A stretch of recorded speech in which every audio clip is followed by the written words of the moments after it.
Praise the Lord. கர்த்தருடைய பரிசுத்த நாமத்துக்கு ஸ்தோத்திரம் உண்டாவதாக. எப்படி இருக்கிறீங்க வாலிப பிள்ளைகளே? Have a blessed Friday today. இன்றைய தேவ வாக்கு நீதிமொழிகள் 1ஆம் அதிகாரம் 7வது வசனம். கர்த்தருக்கு பயப்படுதலே ஞானத்தின் ஆரம்பம். ஆம் வாலிப பிள்ளைகளே, யோசேப்பின் வாழ்க்கையில தேவனுக்கு பயப்படுகிற பயம் இருந்துச்சு. அதனாலதான் சொந்த ஜனமாக அவர் யோசேப்பு ஆண்டவர் தெரிந்து கொண்டார். பார்வோனுடைய எஜமாட்டி மனைவி இவனை பாவத்திற்கு உட்படுத்துற போது அவன் அந்த விபச்சார பாவத்திற்கு தப்பி ஓடினான். வாலிப பிள்ளைகளே, நாம் எவ்வளவா ஓடுகிறோம், எப்படியான பாவங்கள் இருந்து நாம் தப்பி ஓடுகிறோம்.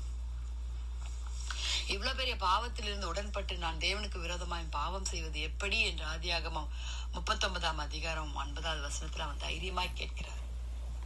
நாமும் கேட்கலாமா? நாமளும் தப்பி போக கேட்கலாமா? ஆண்டவர் கிட்ட நம்ம செய்யறதுதான் கரெக்ட், நம்ம பண்றதுதான் கரெக்ட் நம்ம இருக்கிறோம். ஆனா அறியாமையில செய்த பாவங்கள், அறிந்தும் செய்த பாவங்கள், அந்த பிரைட் நம்ம உள்ளுக்குள்ளேயே நமக்குள்ளேயே வரும் பாத்தீங்களா? அப்படிப்பட்ட குணாதிசயங்கள் அதெல்லாம் நமக்கு ஒரு பாவம். வாலிப பிள்ளைகளை நீங்க ஒவ்வொரு காரியங்களும் நீங்க செய்யும் பொழுது அது கர்த்தருக்கு பிரியமா இருக்குதான்னு ஜட்ஜ் பண்ணணும்.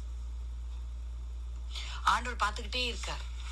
நீங்க பேசுற பேச்சுகள், நீங்க நடந்துக்கிற நடைகள் எப்படியா இருக்கிறதுன்னு ஆண்டவர் பார்த்துக்கிட்டே இருக்கார். வாலிப பிள்ளைகளே, தேவ பயம் இல்லைன்னா ரொம்ப கஷ்டம்.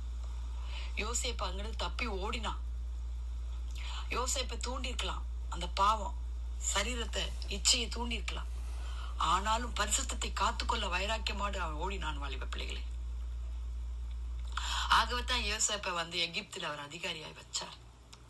ஆம், கர்த்தருக்கு பயப்படுகிற பயம் சுத்தமும் என்றென்றைக்கும் நிலைத்திருக்குமாய் இருக்கிறது. கர்த்தருடைய நியாயங்கள் உண்மையும் அவைகள் அனைத்தும் நீதியுமாய் இருக்கிறது என்று சங்கீதம் 19:9 சொல்லி இருக்குது. வாலிப பிள்ளைகளே, கர்த்தர்கிட்ட கேட்கலாமா? ஆண்டவரே, உமக்கு பயப்படுகிற பயம் எங்களுக்கு தாங்கப்பா. ஆண்டவரே, பயம் எங்களுக்கு இல்லாமல் வாழ வேண்டும். அதே சமயம் பயத்தோடு நாங்கள் நடுக்கத்தோடு உம்மை ஆராதிக்க வேண்டும். கேட்கலாமா? துதிகளின் மத்தியில் வாசமா இருக்கிறவங்க பரலோக தேவனே, அப்பா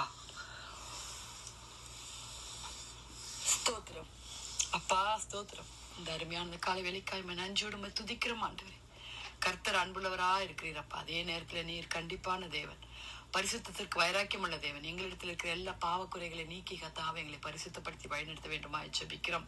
உமக்கு பயப்படுகிற பயத்தை ஆண்டவரே நாங்கள் எப்போதும் பயத்தோடு சேவிக்க, ஆண்டவரே கத்தாவை கிருபையோடு சேவிக்க எங்களுக்கு கிருபை தாங்கப்பா.